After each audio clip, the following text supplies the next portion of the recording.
আজকের আমরা চক্রবৃদ্ধি সুদ সম্পর্কে জানব। আগে সরল সুদ সম্পর্কে আমরা সমস্ত অঙ্ক করেছি, বড় অঙ্ক। আজকের আমরা চক্রবৃদ্ধি সুদ সম্পর্কে জানবো, আজকের থিওরি জানবো, তারপরের দিন এর প্রত্যেকটা অঙ্ক পাই টু পাই সরল সুদের মতো সবকটা অঙ্ক বুঝিয়ে বুঝিয়ে বলে দেয়া হবে।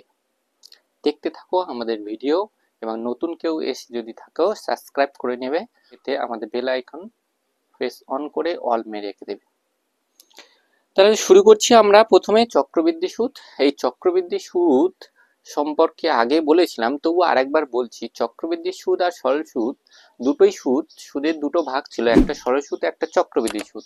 তাহলে চক্রবৃদ্ধি সুদ সম্পর্কে আজ জানো। চক্রবৃদ্ধি সুদটা কি আর সরল সুদটা কি? সরল সুদ হচ্ছে আসলের যে ধার্য সুদকে বলা হয় সরল সুদ।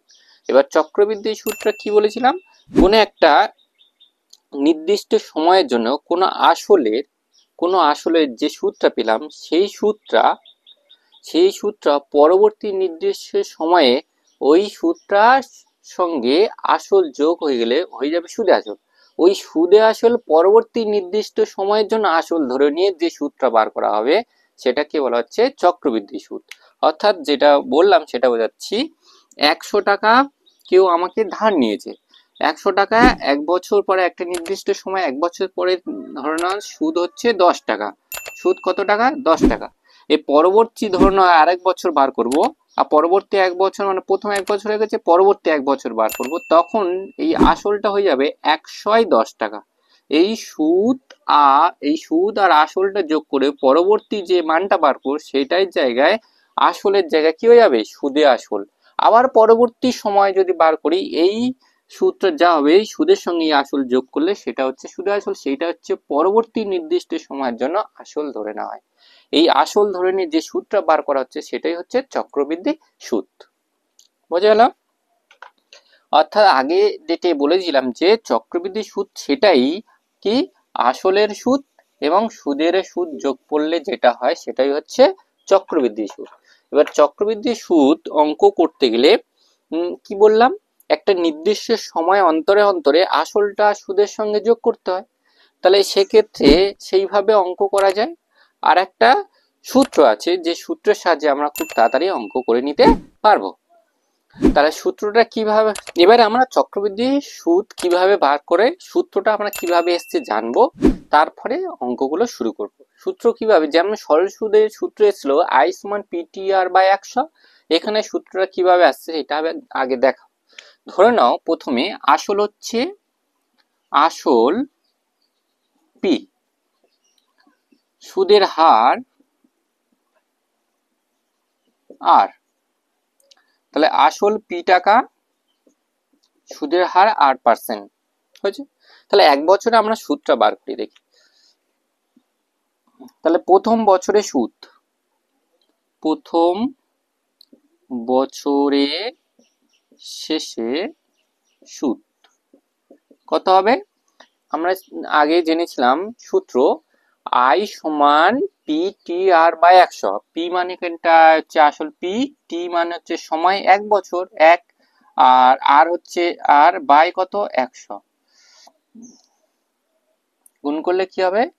PR/100 টাকা। এবারে দ্বিতীয় বছরে আসল কত? দ্বিতীয় বছরের আসল, প্রথম তো আসল P ছিল, তার সঙ্গে সূত্র যোগ করে যাব। যোগ করে নাও PR/100, এখানে R কমন নিয়ে নাও, P কমন নাও, 1 প্লাস R/100 টাকা। এটা দ্বিতীয় বছরে আসল পেলাম, এবার দ্বিতীয় বছরের শেষে সুদটা কি পাবো? দ্বিতীয় বছরের শেষে সুদ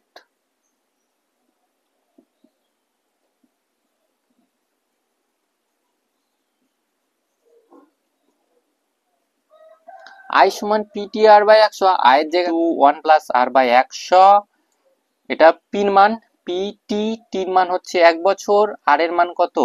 R বাই কত? 100। এটা আমরা পেয়ে গেলাম দ্বিতীয় বছরের সুদ। তাহলে এই দ্বিতীয় বছরের সুদের পরে দ্বিতীয় বছর পরে তৃতীয় বছরের আসলটা কি হবে?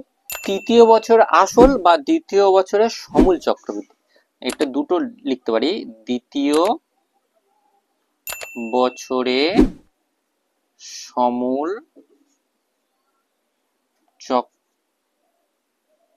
চক্রবৃদ্ধি।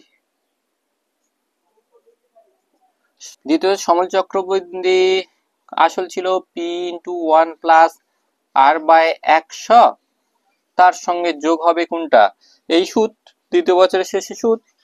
দ্বিতীয় বছরের শেষে সুদ যেটা বসিয়ে দাও, P into 1 plus R by 100 into 1 plus R by কত 100। এখান থেকে কমন নিয়ে নাও, P into 1 plus R by 100 common নাও, নিলে এখানটা থেকে যাবে কত বলো তো 1, আর এখান থেকে এটা চলে গেছে, তাহলে আর বাই কত পড়ে যাবে 100, এখানে পড়ে থাকবে আর বাই 100। তাহলে দেখো না এটা ডবল হয়ে গেছে, তাহলে বলা যায় P into 1 plus R by 100 whole square. অর্থাৎ প্রথম বছরে সমূল চক্রবৃদ্ধি এটা বলা হয়। তাহলে প্রথম বছরে, এটা লিখে নি, লেখা হয়নি, প্রথম বছরে সমূল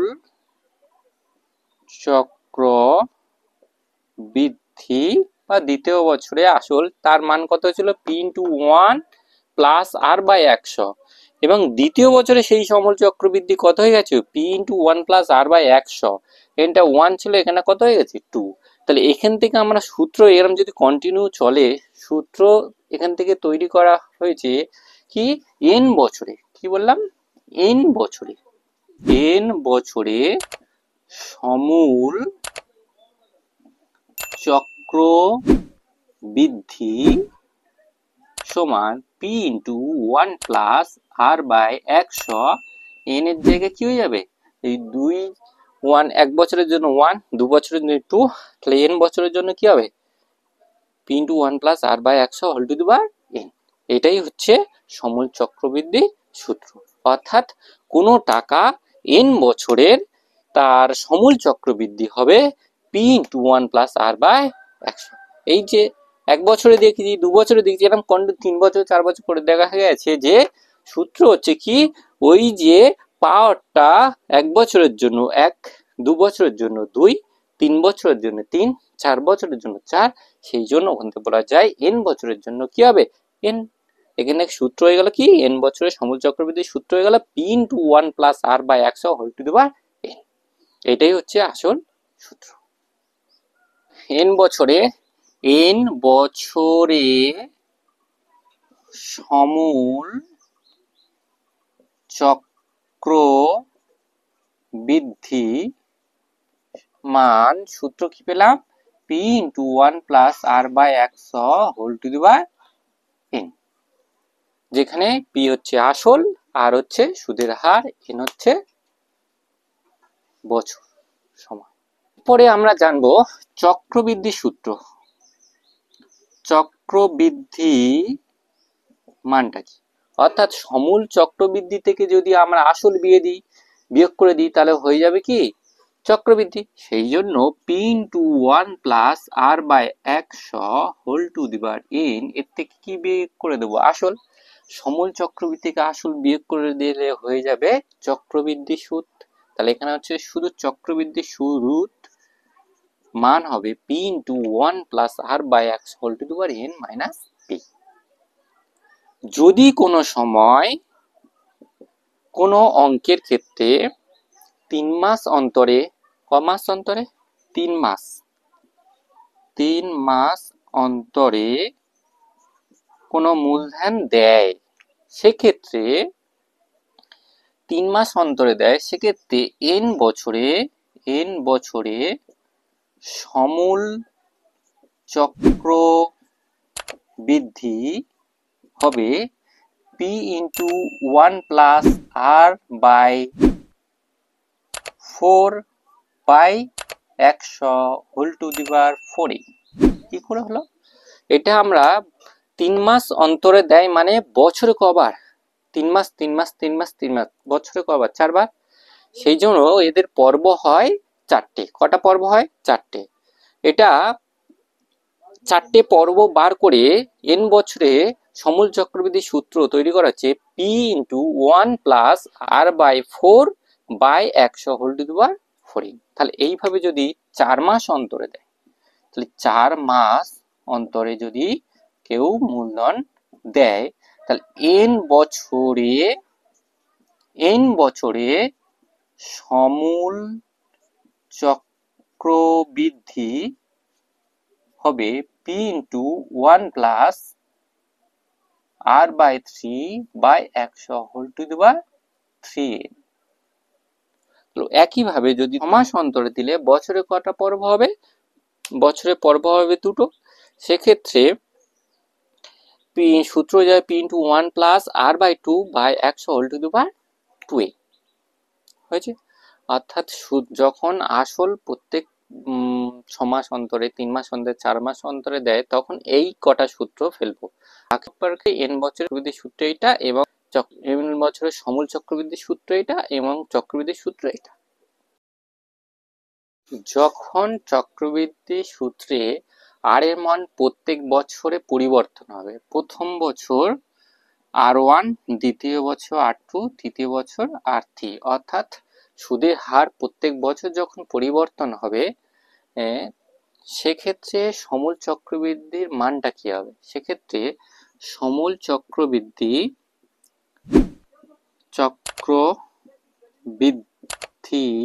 সমান p ইন্টু, অর্থাৎ আসল into 1 plus r1/100 into 1 plus r2/100 into 1 plus r3/100।